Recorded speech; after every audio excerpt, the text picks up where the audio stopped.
This is Duke University.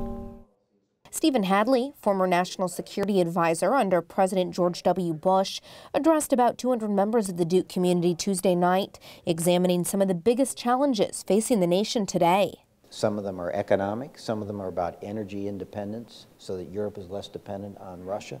Some of it about is revitalizing NATO. The crowd at Duke Sanford School of Public Policy listened as Hadley discussed the president's efforts to combat ISIS terrorists. It's going to be Iraqi forces and Syrian forces that are going to have to fight them on the ground. Those aren't going to be American forces. That's the framework that the president is operating in.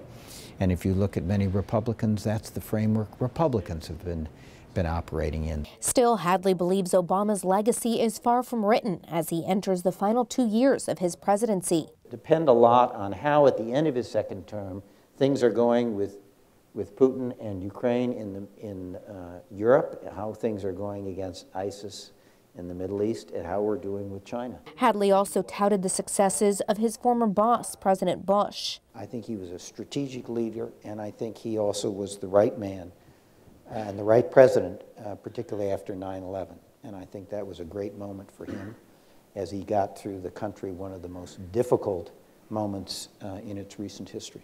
But Hadley did acknowledge some work President Bush left unfinished. Think about where we would be now if we had had a framework for global climate change, if we had immigration reform, and if we had had Social Security reform and been able to pass that to the incoming administration in 2009. Hadley hopes the students in the crowd can take something away from his experience. The world they face is going to be a very different one than the world through which I have lived.